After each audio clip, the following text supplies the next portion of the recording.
That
is the process.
Kajesu mereka ada kaya kau semua orang masih dia mana mama ni buat ni mana ini wajib beri aku beri ni apa asal lagi ni mana kalau tu kan ujian lagi mana mungkin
non so capire come questi vogliamo cambiare positive spirituali.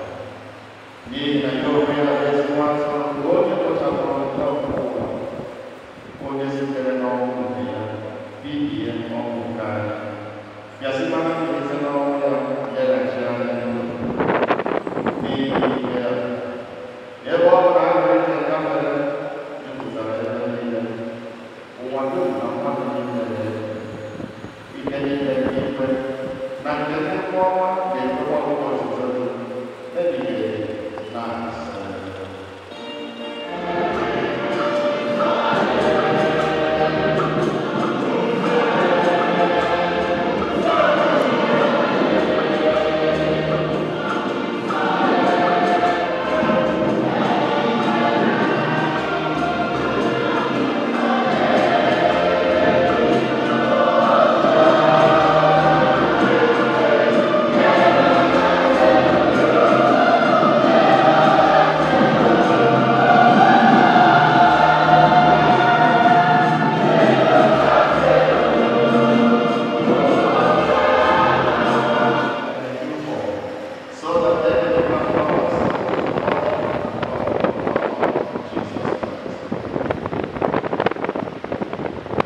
Onye nwanyị Jesu Kristi gwara ndị apọstọl ya, udo ka m na-ahapụrụ ụlọ, udo ka m na-enye unu. Elekwala anya na aja adịghị, kama n'okwukwe nke nzukọ gị. Ya udo na-enyekwana nsogbu uche gị si chọọ, gị onye na-efe na-achị ebighị ebi ebighị ebi. Udo ose bụ ụwa dịrị unu mgbe niile. Yarịta n'ihu omume.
Go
That's the matter with the remains of our brother from the church, the earth. Members of the Pinnacle International are here, diaspora brothers from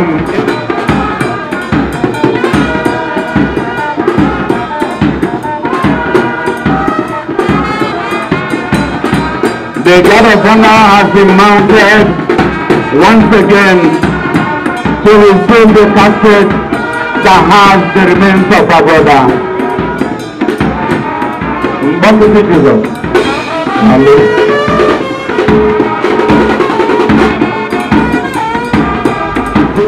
Yes, Clarence. Rockwell, PFS member members, please, quickly.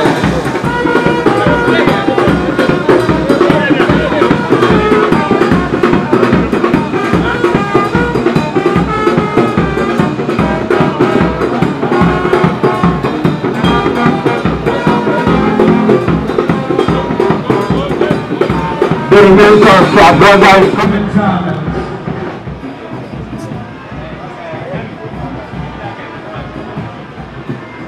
Please, all the security men with longer range, please, get them up.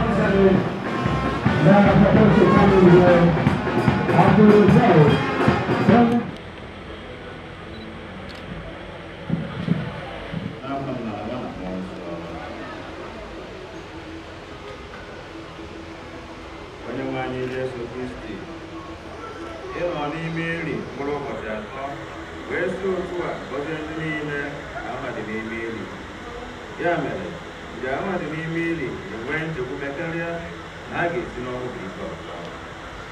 Biko, Neka, what the Poki Alex, wake, you know, nearly gas, who get anywhere. Why you didn't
anyị ga-ekele maka nwanne anyị Alex ka anyị rịọ dịka naanị Jesu Kristi onye kwuru sị mụ onwe m bụ mbilite n'ọnwụ na ndụ onye ọbụla kwere na m ọbụladị ma a sị na ọ ga-adị ndụ ọzọ onye ọbụla nke na-adị ndụ nke na-ekwekwa na m agaghị anwụ na ọrụ ruo mgbe ebighị ebi. Dị mmanụ ịgbara anya mmiri n'ihi ọnwụ enyi gị ahụ kasie anya obi ma eju anya anya mmiri anyị ayọ gị Kristi ịbụ ebighị ebi anyị ayọ gị Kristi ikwere onye ohi nke taraghịnụ nkwa iru na paradaịs nabata nwanne anyị Alex na aṅụrị nke n'igwe anyị ayọ gị Kristi ejiri mmiri baptizim sacha nwanne anyị Alex werekwa mmanụ nsọ gbaa ya ume ka ịkpọbata ya n'otu ndị nsọ gị anyị ayọ gị Kristi ejiri oriri nsọ nke ahụ gị ma ọbara gị wee zụọ nwanne anyị Alex ka inye ya oche na nnukwu oriri nke alaeze gị anyị ayọ gị Kristi anyị nọrụrụ n'ihi ọnwa nna anyị Alex ka ijiri okwukwe na olileanya nke ndụ ebighị ebi kasị anyị obi anyị ayọ gị Kristi ka anyị rịọ arịrịọ onye nwe anyị ụzọ ebere abụọ ka anyị na-arịọ ka ị mere nwanne anyị bụ Alex. Nke mbụ nwa odibo gị hụrụ oke ya ime ihe bụ uche gị ekwekwana ka ọ daba n'ahụ nke na-eru mmehie ya. Nke abụọ mgbe nwa odibo gị dị n'ụwa ezi okwukwe ebe ihe jikọrọ ya na ndị niile kwere nọ mee ka ebere gị tupu otu ahụ jikọ ya na ndị mmụọ ozi gị n'ụwa ọzọ. Anyị na-arịọ nke a site na Jesu Kristi onye nwe anyị. Nye ezumike ebe onye nwe anyị o zuru ike na ngwụkwa na mkpụrụ obi Alex na mkpụrụ obi ndị na-ekwere nụ gara aga ebere maka ndị na-eru ogo. Biko Chukwu anyị na-arịọ ebe anyị na-afụ arịrị maka ọnwụ nke nwa odibo gị Alex ka anyị na-echeta mgbe niile n'ụbọchị ọnwụ nke anyị adịwanye nso. Biko nye anyị grasia gị iji kwado maka ụbọchị ikpeazụ ahụ site n'ịdị na-egidere ha niile ka ọnwụ mberede ọnwa akwụrụ ya akwụrụ ghara ikwuru anyị kama ka anyị na-eche nche oge niile ka ọ ga-abụ mgbe ọbụla ịkpọrọ anyị ka anyị nwee ike iso banye n'aṅụrị ebe. Amen. Ka Maria ndị nke Chukwu nne dịkasịrị obi ebere onye ntasịrị obi ndị na-eru uru anyị n'aka nwa ya mkpụrụ obi nwa odibo ya Alex onye nke a bụrụ nwa nke a n'ụlọ obi ahụ ọ na-azụ ahịa n'eluigwe biri na ya ebe na mkpụrụ obi Alex na mkpụrụ obi ndị na-ekwe gara aga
To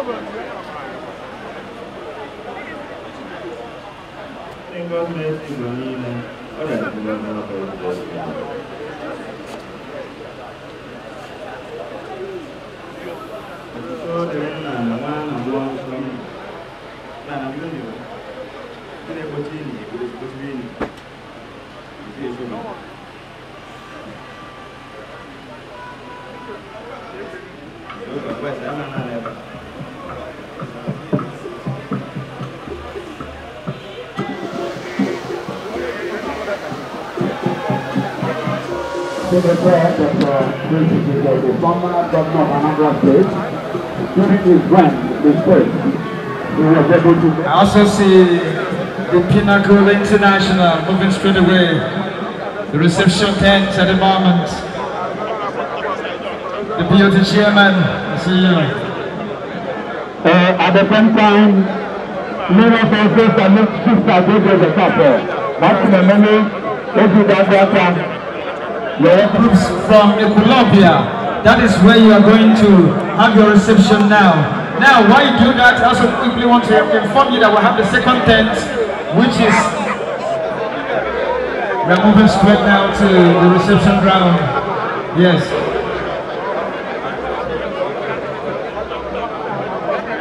It's meant to rise today. Ekene Maria Kitana Gracia, Sebwana Yareke, letting God say, Bronina, or there's in God's my point.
I'd like to receive and welcome you.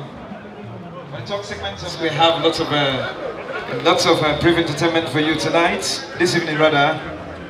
And ladies and gentlemen, the band will be coming up shortly, but before then, I'd like to...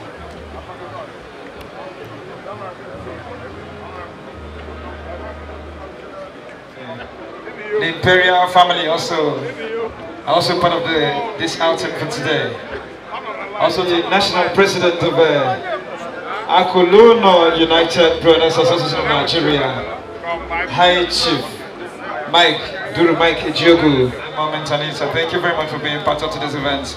The BOT chairman of the Pinnacle also, I just saw him stepping out the moment in the house. I'd also let you understand that the president of the Pinnacle International in the house is ably standing in this event by himself of this event. Please do that. I present my brother Chief Abraham Oti. Mighty. Thank you also for being part of today's event. And I would have said much, but it's not the moment to speak too much today. It's just to receive our friends. Ikenga Ezedike High Chief Ebere Chukwu Godwill Ozozie, the National Beauty Chairman of Akuluno, Eza Brigade is at the house. Ezimwa Akanono. Oloye himself, I see you.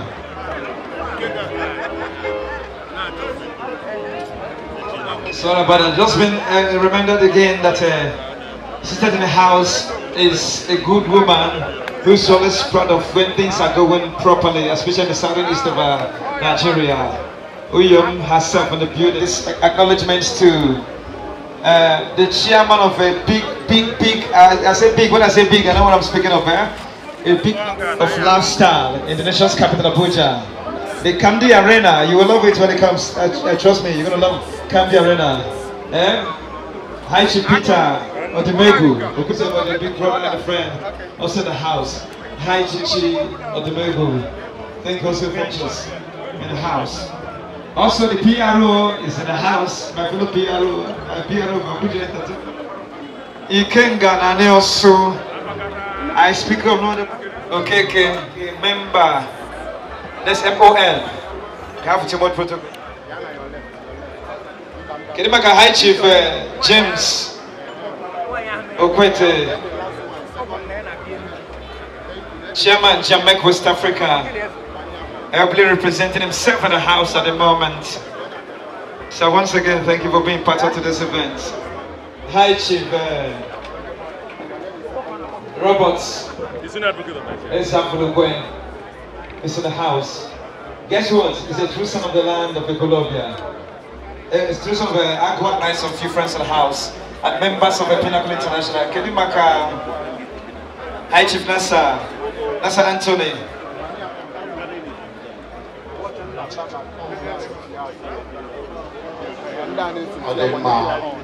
Ihe onye otu m na-asụkwanụ n'ọkpụrụkpụ oyibo bụ na ndị niile a na-akpọ afa na ọnụ kala obi ọ na-asụ n'udo maka ọnwụ nwanne anyị na enyi anyị nwoke ọkwana ihe ọ na-asụ n'oyibo a nwere ofu onye mma distinguished senator Uche Bunaldis.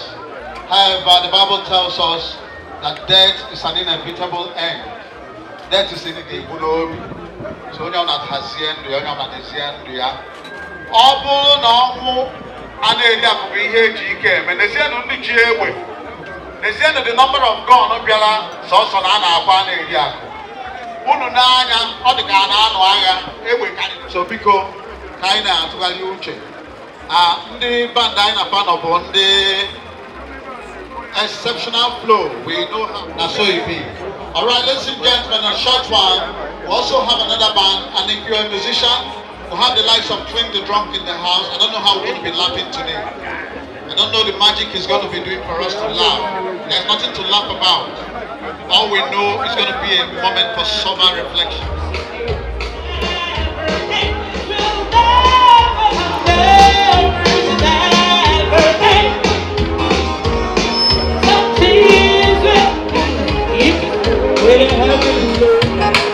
Just have a say, going the wrong way. You got to try a little kindness, show a little kindness, shine the light for us. And if you cry a little, yeah, let the kindness, and I don't mind your table, I don't mind the street.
Say you are good, you are good.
President Sir, Chief Sir David Musu.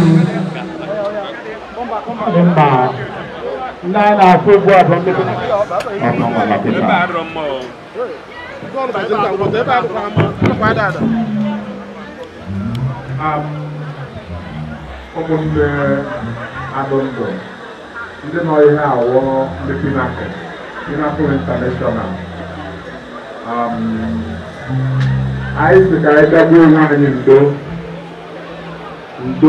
women Anima Corbel. Anima, I know the Corbel. So, Unuka, or Aniba, I don't know better can do with Lanya. I don't know who the boy Yanya. Who is the mother? But then the two put all those fire. Anya ayo job befo ina asuno kasieni kasieni yeni aleluya yeni God knows the best and our prayer for the family that God will console the family in Jesus name and in our ndiri le no here ojo na we do but what can we do God knows the best so glory glory unu anya aka number anya send you the one as you go see omenana ohia ekene mu ko abendo odun fi ka abendo because I put the money when you get a matter.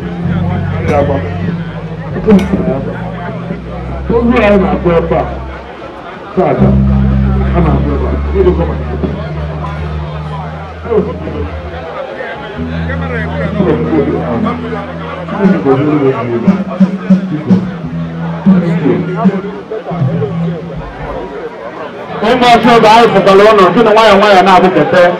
His Royal Highness Ibu Joel Madu Adichie.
It's the Chico group. Very much available in the house.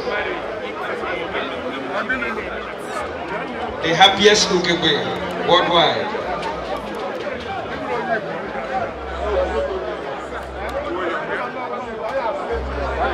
Wonderful code in the building. Oh. That is the shop. I'm in the shop.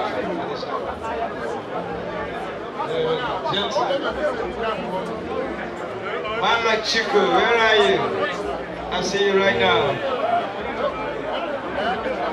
Calm down.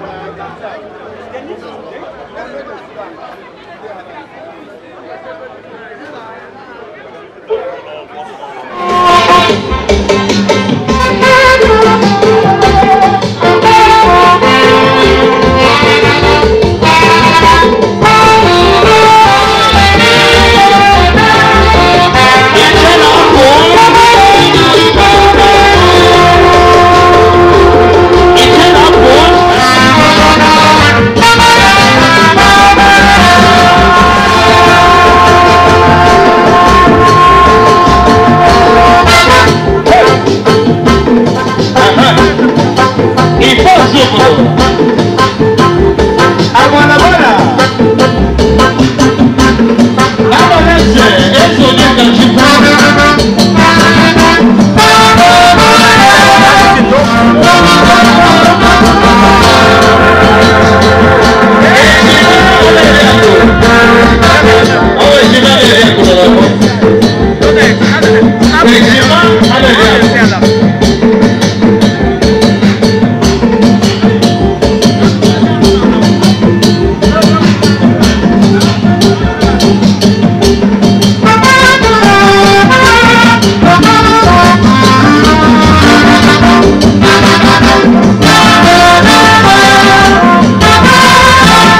If you're just joining us, please take instruction from the directives of the ushers. Good friends, Thank you for this special moment. And thank you for being part of the making of this great history in this event. Exchanging great pleasantries with Balanze, the twin brother, Ejimane Deako. Yes. You don't know how close they are. That's why you don't understand what I'm saying. He